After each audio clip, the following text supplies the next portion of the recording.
Hello everyone. Today we want to simulate one boost converter in MATLAB. So here is a diagram of the boost converter. So for example, here we have a source, and then we have the RL and the diode, and then here we have the output. So we want to make a boost converter with the IGBT, PWM, and anything that we needed to increase the initial voltage from 363 to 500 volt.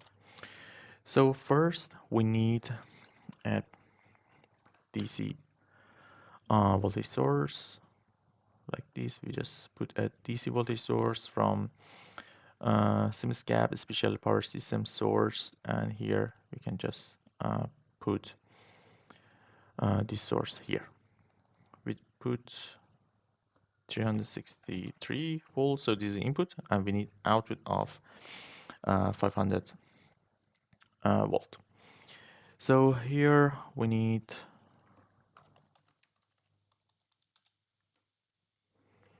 branches. We need single phase branches like this. So first we need RL, change it to RL. In the resistance we put this value, and for the inductance we will put this value.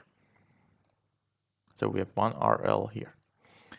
Then we need C, just copy and paste this one. Here we make this one as a C, or capacitor, and 100 micro. Just easily connect to here. Okay, then we need diode here, IGBT diode and diode, both. We need both. And connect this one and rotate it, and this IGBT here. And we need capacitor like this. Connect this side, connect this side, connect all components like this, and then we have the output here. So the value for these capacitors, we should increase a little bit the capacitance like this, and here we put the R value of, for example, 10 ohms. Now we will change it later, or maybe a little more, 50. So now we have the whole circuit. Now we have, and so we don't have the measurements here now, and we don't have the PWM or pulse generator. Here we need pulse generator for making the PWM. Here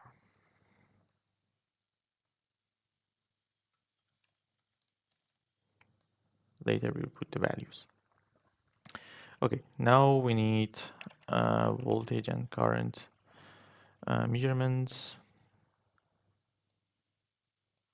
Here from library, here we have the measurements, we have the current measurements, and we have the voltage measurements. Okay, so first, for example, we measure the voltage here. We need a scope. This is the input voltage, and we also need to see the voltage in the output like this. But we should go in the scope, in the setting, layout like this. So we have two different. If we want to see the current also here, we can make it 3, the current, and it goes here. Okay, so we have current and voltages of everywhere, and we don't have the power GUI here, but we should change it discrete. Later we'll backend for changing this value. Okay, so now we need to change everything for the PW. So here we have amplitude, period, and pulse width. For calculations, here we have the input of 363, output of the 500, and the pulse generator frequency is, we assume that this is 10 kilohertz. So we should go here, make it, this is sampling time. So it will be 1 divided by 10 kilo. So it will be 1E4.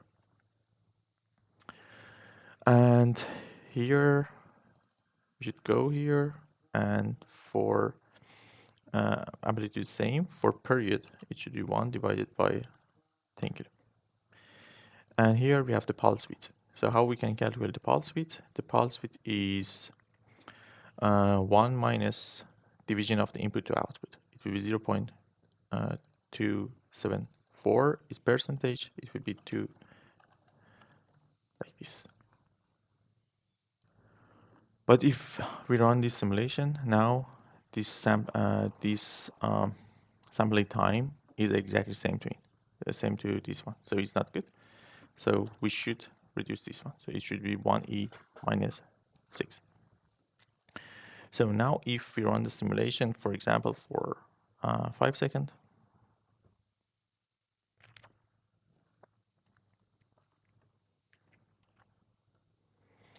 so we have error because we use this DC voltage source and we connect it to the capacitor. So we should add a small resistor in series with the voltage source. And it's something also is more realistic, because in the real world we always have some internal voltages for each component. Like this. We run it again.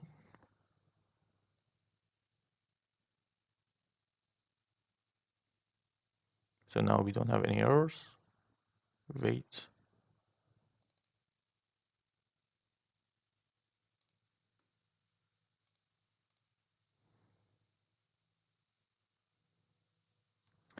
So this is the current that we have. This is the input and this is the output. So you can see the input is 363 and the output is gradually jumping first because we don't have any control.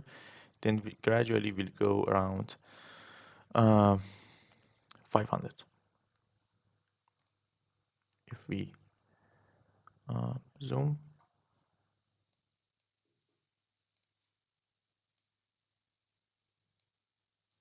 you can see is around 500, a little bit oscillation we have, but it's working exactly well.